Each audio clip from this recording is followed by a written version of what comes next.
Hi there, everyone, and welcome to the first episode of Season 3 of the Phoenix Phenomenon. My name's Roxanne McCarty-O'Kane. I'm your host, and you've come to join us for another incredible season of uncovering some stories of really high-profile Australians. So tonight I have with me Matt Collins, who is the founder and host of the Coffee Chats with Matt Collins. Full disclosure, I always get a bit nervous when I interview other interviewers. So some of my toughest interviews have been with the likes of Ray Martin and Mike Willisey, and Matt, being a seasoned interviewer, is right up there in my nerve levels. So thank you so much for joining me tonight, Matt. I know you're a very busy man, so I appreciate your time. The same sentence as Ray Martin and Mike Willisey. My life is complete. Exactly. Take that and run with it. I'll take that. Well, I appreciate that, Roxy, and it's great to have a chat with you. I've got a scotch though, so it's Scotch Chats tonight. If that's all right. That's fine. We're happy to evolve and flow where we need to go, so that's all good. Right. So, excellent. So yeah, aside from running a hugely successful podcast, which I believe is now downloaded in more than 100 countries and just celebrated the 400 episode marks, Matt is also my mum. She's just downloaded it everywhere. That was my mother. That's all right. It's great to have help from people who can get. That's right. She gets around, my mum. Yeah, she's a legend. So that's awesome. Matt is also a journalist for the South Bennett Times, is a host of a number of live events and also a sought-after MC. So definitely a very busy man. So thank you again for your time today. Absolute pleasure. So speaking of interviews and, ones that make you nervous, in your 400 episodes, have there been any standouts for you? Each one's a standout in its own little way. Like, this is definitely unique for me. I don't like being the one asked the questions, hence why I'm drinking alcohol to calm the nerves. Yeah. Ones where I've felt a little bit nervous. I learned early on that just because someone's a big name, and I'm sure you relate to this as well, just because someone is a big name doesn't mean it's going to be a big chat. Mm-hmm. And a lot of the time it's the exact opposite, and I've since got to meet lots of quote unquote famous people, and a lot of the time, and this is no disrespect to them, but it was very underwhelming. I think because I put that situation on such a pedestal, and they were awesome people. They were lovely people. A lot of the time, very, very nice, and gave you lots of time. However, they're just people, right? Like, I'm a person, you're a person, everyone is. And from doing these 400 plus episodes, I think that was one of the biggest standouts for me was that, celebrity, whatever that is kind of just this nothingness. It's kind of a fake thing that we as a population turn into something, but it's just not true. Absolutely. And so what have been some of the more, I guess, memorable discussions that you've had, and have they, by the sounds of it, been with everyday Australians? This one, Roxy, is my favourite. You're great at it. By a long shot. No, best ones. Look, I chatted to a drug addict, and that was really early on. It would be in the first 50 episodes. He didn't want to be named, which I completely understand. And he divulged his entire journey thus far, and so raw and so real. For example, he was in such a place with his drug use that he had been told by the government, we can't give you any more welfare payments unless you go and apply for a job. So he showed up at the job in a pair of shorts, and that's all. No shirt, no shoes, hair like mine, all over the place. And he went in for this job, and believe it or not, they gave him the job. It was working at a laundromat somewhere. He really didn't want the job, obviously. Yeah. But they saw something in this guy. They obviously wanted to help him. They gave him the job. Which is, in a sense, it is great, and the big-hearted people they were. But he was very open to just coming out completely about this world that he lived in, which was he had this really addictive personality. So whether it was drug addiction or sex addiction or money addiction or eating addiction, he just had this very addictive personality, and he was more than happy to divulge all of it. And it was, still one of my favorites. Yeah, excellent. It's amazing how these stories really resonate and stay with you, isn't it? Long after the contact's finished. So that's right. And I've got no addictions at all, Roxy. As he drinks his scotch. Nice. That's all right. A nerve calming agent tonight, so we'll excuse that. So excellent. And what I really love about following your journey on Facebook is that every milestone episode you always have things I've learned, and you share a bit about your journey and the messages that you've I guess picked up along the way. And with your 400, you wrote quite a substantial things I've learned message there. And a lot of it is sharing your personal journey. And I was hoping that you might be comfortable with sharing what it was that led to the creation of Coffee Chats with Matt Colling to begin with. Yeah, cool. All right. I sort of every 50 episodes, I think it's good for me too to take stock of where it's gotten to. And I'm not claiming that it's worldwide amazing or anything like that, but it is for me, and I'm sure everyone has that in their own life. It might not be well known around the globe or even in their own town, but it is substantial for them. So those every 50 episodes is a good opportunity for me to go, good work. You've done a really good job thus far. There's still a hell of a lot of way to go on this little journey, but good on you. And I just happened to put that out on social media, and people tell me that they can relate to that, which is pretty cool. But as I sort of alluded to, I like being on the other side, Roxy. I like asking the questions, so I don't often talk about this, but I owned 3 gyms at one point, and things were going pretty good financially. We won't talk about all the other aspects of my life, but financially things were good. Yeah. And then I got stale with the fitness industry. I lived on the Sunshine Coast, which I know you're there now, and I just lost the passion, the energy, the love, the interest with the fitness industry. And even now, I just think it's the fitness industry is not in a good place. I'd like to see it. I'd like to see it be steered another way. But anyway, that's another conversation. So I got out of the fitness industry. I sold the gyms, and I had X amount of money.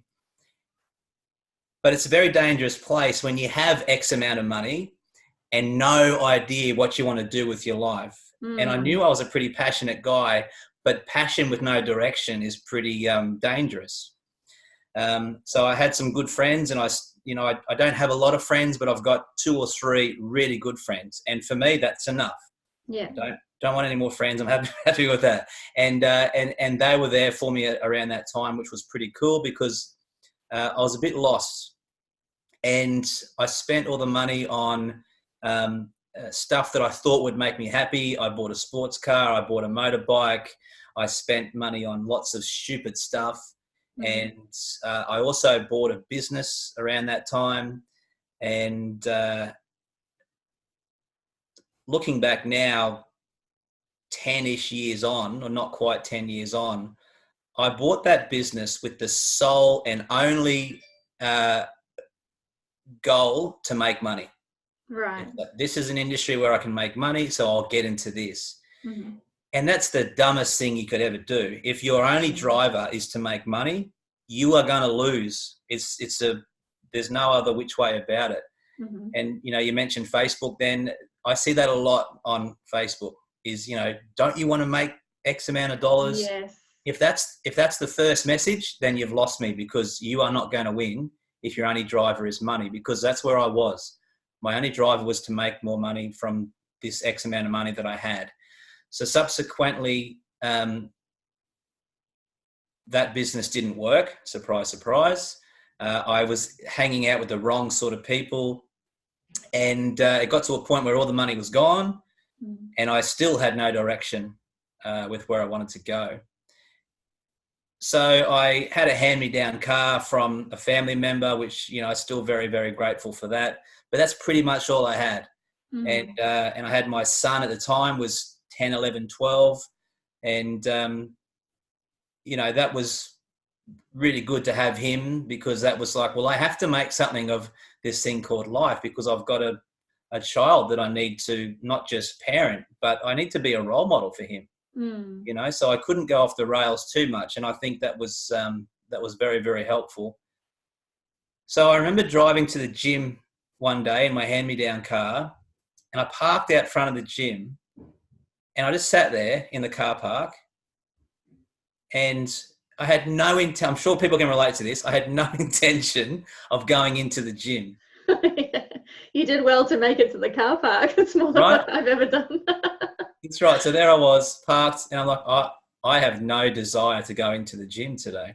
And it got to that point. It's like that sort of rock bottom, and lots of people have been there before, a hell of a lot worse than me. I'm the first to say that. Yeah. But I said, you've got nothing. You've lost all the money. You've got no drive. You've got no direction. You know, you've got nothing. And this sort of wave of optimism come over me. That little voice on my shoulder said, well, that's great, because now you can do whatever you want. You've got zero. You've got a blank slate, right? So at that point, I'm sitting in my car outside the gym. People are walking in thinking, who's this weirdo sitting in his car? And I said, all right, well, what would you like to do? You could do anything. You're still young enough. I was sort of mid-30s, relatively young enough. And you can do anything you want in this whole world. And that was a really exciting place to be. And it's surprising and sort of ironic that I needed to get to that bottom, yes, to then go, you know, all right, well, let's do anything you want. What does that look like? I know this is a long, drawn-out story, but I'll finish it off quickly by saying... No, you're right. We've got time. I said, all right, well, this is what I like to do. I like having conversations, much like this one, where you get beyond the small talk, which is actually the tagline of the show, getting beyond the small talk. You know, I don't like talking about the weather, the weekend plans, or the kids' soccer practice and all of that. And I make a point not to be in those sort of situations. But I do enjoy conversations where it makes you think, and you leave there a better person because of that conversation. And I also like coffee. So coffee chat sort of worked. And I also like Scotch too, Roxy. So here we are. That's going to be the next exactly. evolution. That's the after hour. Yeah. But that's how it started. And 400 plus episodes on, and you know, I've chatted to some of the biggest people in the country and overseas. I've chatted to so many people that have changed me. And I've heard from X amount of people that the listeners have got something out of it too, which is really cool. That's sort of snowballed from this place where I was with no idea what to do. Yeah, absolutely. And I mean, things, as you wrote in your post, things were particularly bad, like to the point where you couldn't even afford a $4 coffee at the shop one day. That was a dark day. Yeah. Because I needed coffee. Yes. And I didn't have $4. When you don't have $4 and you think to yourself, and I'm not going to have $4 tomorrow or the next day, where do I go from here? I still remember standing in the place I was when that happened and just thinking, you know, what? And also because I'd had, you know, the business was, the gyms were doing really well. I had a team of trainers. I had an admin assistant, you know, all of it. And then to not be able to afford a $4 coffee was a huge change. It's pretty real. Yeah. Yeah, absolutely. And what I find really interesting about your story and how it evolved is that, you know, instead of falling into depression, and correct me if I'm wrong in case you went there, but instead of really sort of wallowing in your rock bottom, one of your first thoughts was actually a positive one. Like, I could do anything in the world. So I'm curious to find out, have you always been sort of an optimist, or was this, where this came from, I guess? Yeah, no, I think coming from the fitness background, I was talking to a journo friend just this week about that, you know, and she's she's not quite as old as me, Roxy. I'm ancient, but she's maybe 10 years younger, and she even said, because she's had another life within a different industry as well. Mm-hmm. And in it, sometimes I think I kind of wasted my 20s and early 30s in the fitness industry because I don't really like that industry. Mm-hmm. But at the same time, I've certainly learned a lot about myself, and you learn all the lessons along the way. But now that I'm in this world of media and talking to people and writing stories and all of that, I gained a lot of skills from that world. And one of those skills was whatever happens, you can overcome that. I don't care what it was, because it's been proven time and time again. I've chatted to people. I chatted to one lady, her name escapes me right now, but she jumped off, I want to say the Story Bridge. Yeah, I think it is a Story Bridge, if it's the one I'm thinking of. Yeah. And survived. And now she's doing amazing things. And I think, if you get to that place where you not only think about killing yourself, but actually attempt it, and then can turn that around, well, then anyone can turn around anything. Yeah. So, yeah, look, I lost some money. Boo-hoo. That's essentially what happened. And money's one thing you can get back. My health is relatively good. My son's health is good. Then that's good. The people around me are good people, and I can walk, I can talk. I've got 2 arms, 2 legs, and I get to talk to good people like yourself. Like life is pretty good, and if I lose $1 million again tomorrow, well then, hey, life will still go on. Yeah, absolutely. Well, you've resurfaced again. I'm sure you'd do it again, but the need won't arise. It'll be fine. So, perfect. So tell me about you. You've just created this coffee chats in your mind. This is what you're going to do. I believe at the time you had no podcasting experience or anything like that. So yeah, how did you go with, I guess, learning all of that on the fly, and what was it like to secure your first interview? Yeah, it's funny because I chatted to Alan Pease. He's a body language expert. You would know who Alan Pease is. He's been on the show, yep. Yeah, great guy. And him and I had a chat about this. And he said, if you know what you want to do, it does not matter in any way, shape or form how to do it, because you will work that out. Yeah. And I, 400 episodes in, I certainly can relate to that, because, my very first chat was outside a toilet block of a library. Oh, wow. All I had in my possession was the hand-me-down car and my laptop that was older than me. And I'm sitting outside. I'm sitting on the floor next to a public toilet block outside the library. Now, I was sitting there. I need to explain this story because it sounds like it's a bit of a weirdo. I was sitting out there because I'm obviously going to have a conversation. So I had to be outside the library. But you needed the Wi-Fi. But I needed the Wi-Fi. So there was a dangerous balance between being too close so people could hear me, but being too far away, I couldn't access the Wi-Fi. Yeah. So the very first chat, I still remember it. There was a shopping trolley behind me. There's a drain right here. And on this side is the wall of the public toilet. Yeah. And people walking past with very strange, surprised looks on their face. Yeah. What's going on with this guy? And you know what? I look back now and I'm very, very proud of that first chat, because that's where it's got to start. You have to be okay to look embarrassed, to look silly, to look dumb, to stuff up, to make mistakes.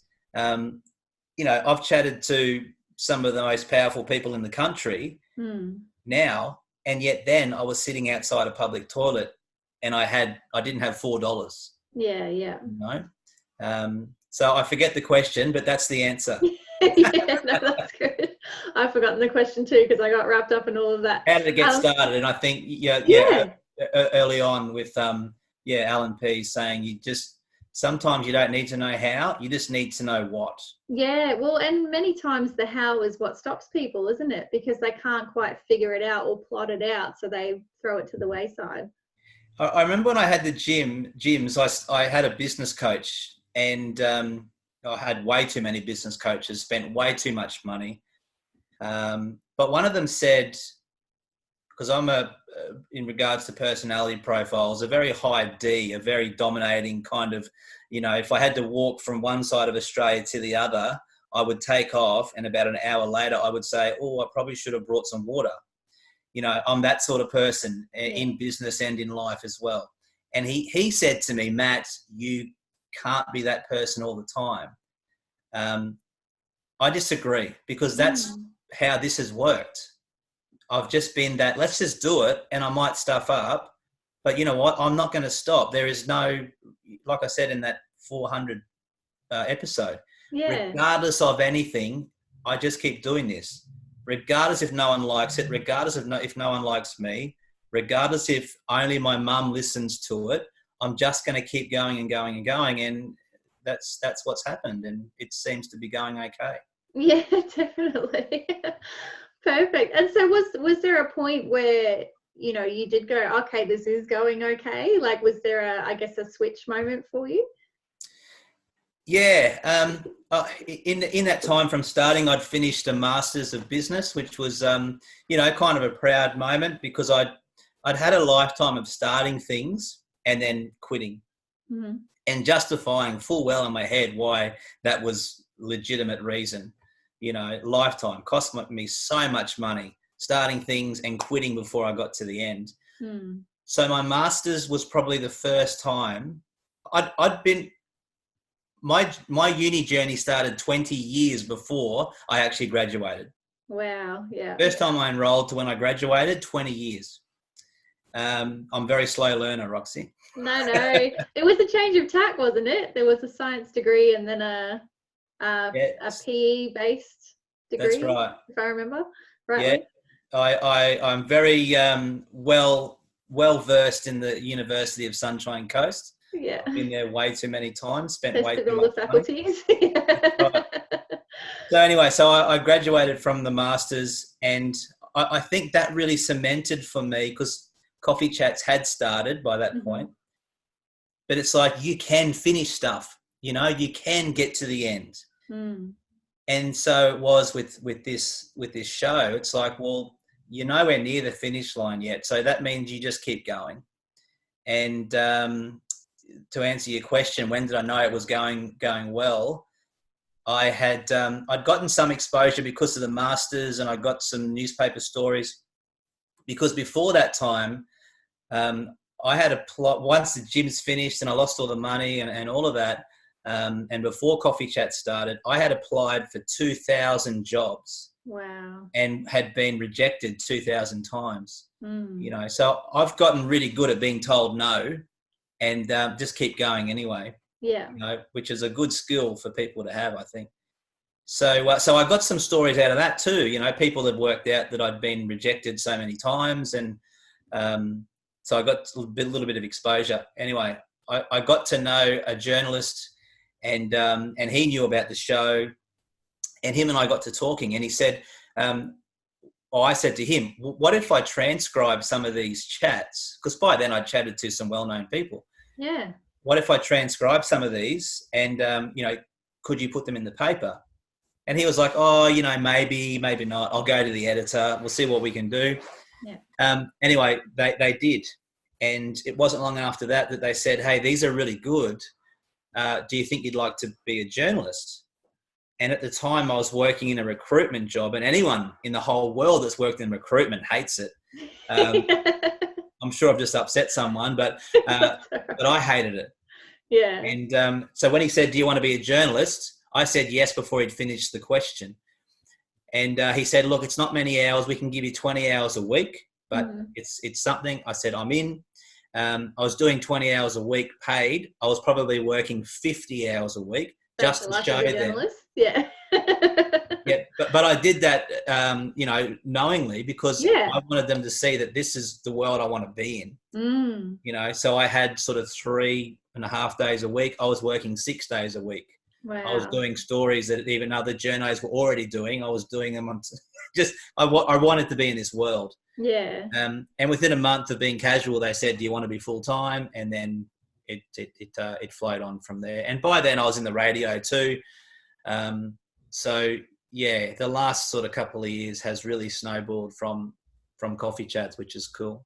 Yeah, absolutely. And then of course throw in there your live events, your music and conversation events that you host. And I've seen you pop up at a number of events as an MC as well. So I don't know when you have time for sleeping or eating or any of those functions, but Yeah, I was chatting to my to the general manager at the paper just this week about that very thing. yeah. You know, I turned 40 this year, which was a huge speed bump to sort of step over, especially at my age. It was hard to step over it.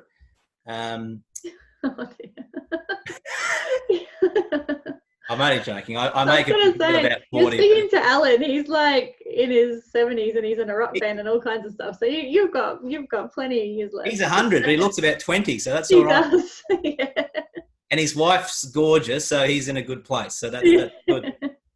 But I was chatting to the GM at the paper about, you know, your days and what you fill your life with and stuff like that. And I know here's the thing, right? My father died at 52.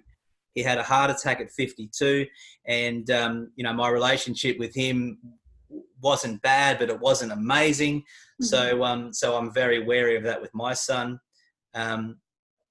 So that's always in the back of my mind, and I'd like to think I'll be around for a lot longer than him. I'm a little bit healthier, I'd like to think, but even still, I want to fill my days as best as I can, you know. So I work full time at the newspaper. I'm at the radio in the morning. I'm at the radio in the afternoon. I think, you know, 24 hours is a very, very long time. And once we sit down and start watching TV, or Netflix or any of those hours get eaten up pretty quickly. Yeah. So I like to, you know, I love work. People say, what do you do for fun? I'm like, I don't do fun, I do work. Yeah. Well, when they're one and the same, then you know you're on the right path, right? I think so, yeah. People talk about what are you going to do when you retire. I'm like, why would you want to retire? If you want to retire, get a new job. Yeah. Anyway, it's a bit Tony Robbins, but that's good message. That's where I'm at. Yeah, absolutely. And like you said, you've been able to interview some pretty high profile names over the years. And I wanted to see if there's anyone on your bucket list that you haven't been able to secure yet. There's a few, and as I've been asked that question a couple of times, as I've chatted to people, it's like there's 7 degrees of separation. Of Is course. it 7 or 6? I forget. 7 or 6? We'll go with 7. 7 is my lucky number. Right. So I chatted to Jack Charles recently, the Indigenous actor. Yes. And he is a remarkable man. He's about this tall, by the way. I've had a chat to him live, but just a good guy. He's been in jail 22 times, but we won't worry about that. Yeah. And he did an episode with Arn Doe, the artist, the comedian, and Yes. he's someone that's up there. I'd like to chat with him. That might be a possibility. The interesting thing is there's been people on my list that I've since chatted to, and that's dangerous because you kind of go, they're up here, I want to chat to them, and then you do chat to them and you go, oh, okay, well that I probably wouldn't have put them on my list if I knew that was going to be the chat. Yeah. You know, so I'm very reluctant to add people to it. I would like to talk to Donald Trump. I'm not saying I like Donald Trump or dislike him, but but he would be an interesting chat. And I think that's the word, right? Interesting. One thing, I don't often give myself a pat on the back, but I like to think that when I'm chatting to people is you can keep your opinions out of it. And you would know this too. In journalism, you have to keep your opinions out of it. And when you do, you get so much more out of the conversation. For example, with the same-sex marriage debate, when that was on, I chatted to a yes voter, a lesbian yes voter, and I chatted to a no voter, a very strong religious person who believed that, you can take pills to not be gay. So, I listened to both of those people equally, and we had very, very interesting chats, very, very good chats. I didn't give an opinion either way, but still great chats. So who's on the bucket list? I don't know, but it's not always the big names. Yeah, that's it. You know, there's a lady that was involved in some of the recent fires, a firefighter. Her and I are going to be chatting next week. I think that could be a really good chat. I'd love to know, and she's an attractive woman. I'd love to know, of all the things she could have done in life, why be a firefighter? Yeah, Exactly. I'll ask you, Roxy, why be a journalist? Oh dear. Why be a journalist? It was my second choice, to be honest, but one that I would run with. Crap. No one cares about you. You work long hours. Why be a journalist, Roxy? Well, this is why I'm evolving into ghostwriting. You see, there's yeah, a lot more fun and a lot longer projects. But yeah, I do still dabble in a bit of freelance journalism as well. But you know, it's about creating a platform, as you know, and giving people an opportunity to share their stories and their journeys. So yeah, you find the right place for that, and you're in a good spot. So well said. Yeah, thank you. Have you thought about politics? I have, but no, I haven't thought about running myself, but I have been asked that question before, and yeah, it's just, I don't know, it's not the place you want to be if you want to be liked, is it? So. Don't do journalism then, hey? Yeah, well, come to terms with that one. So yeah. Perfect. All right. And so for you, you've mentioned, you know, a finish line or anything like that. You're going to go with the flow with coffee chats for the foreseeable Oh, look, future? I don't think coffee chats will end anytime soon. I would like, you know, I think 1,000 episodes would be good. That's awesome. And obviously that's just a nice even number. But also in 400 episodes, I've changed my life. I really have. And I know that sounds a bit cliche or cheesy or whatever, but you know, I've gone from no job, no money, nothing, to now, you know, being pretty heavily involved in the media, 2 jobs, lots of you know, people asking me to help them out with stuff in 400 episodes. So I'd like to think, well, let's just see what happens over the next 1, 2, 3, 4, 5, 600 episodes, which will be pretty cool. And I in newspaper journalism, I love it, and it's a freedom that I've never experienced before. It allows my imaginative mind to be used and strengthened, which I really enjoy. Do I want to be doing it in 5 to 10 years? I don't know. Let's have this chat again and see. Will radio still be what it is in 5 to 10 years? Maybe. If it is, I think I'd like to be a part of it. Or, you know, podcasting is, who knows where that will go. It could be dead in 12 months. It could be the next big thing. But yeah. I'll just keep talking. A lot of changing platforms, isn't it? A lot of evolution happening on all those levels. So yeah, for sure. It's just, you know, it's exciting and it's scary all at once. But I mean, that's life, eh? Yeah, perfect. And at least you've got a foot in each camp, so you know you're pretty steady. Right. So yeah, good planning. All right. Well, I know you've got to get going, so I really appreciate your time and allowing yourself to be on the other end of receiving questions tonight. So I appreciate. Let me ask you before we wrap this up. Let me ask you that question as well. Who would be the ultimate guest for you? For me, I would love to get, and everyone probably says this, but Richard Branson would be amazing. Yeah, okay. I would actually really love to get Deborah Mailman on the show. Yeah, right. Because I have interviewed her before for the magazine, and I just haven't been able to get through her people yet to get her on the show. But she's such a beautiful person with such an amazing story herself as well. So. It looks that way. I saw ABC News. There's no channel changer on my TV. It just stays on ABC News. And she was on this morning or yesterday. Richard Branson, what question would you ask him? Oh, I'm putting me on the spot here. It's not fun, is it, Roxy? No, it's not. This is why I'm the host. This is bad. Right. You can edit this out later. That's all right.